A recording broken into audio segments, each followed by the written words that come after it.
How to be able to receive a direct message. Hi guys, in this video I will show you how to be able to receive a direct message from your friends or your followers. Now, all you need to do is go to your TikTok, click on those three buttons up there, click on setting and privacy, and now scroll down, click on report a problem. Wait a minute, and click on direct message. Now click on enable to receive direct message.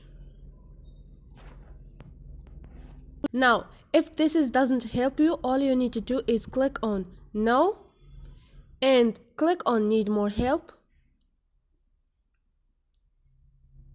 Send them a video or screenshot of your problem or of your conversation, and also tell them your feedback and click on report.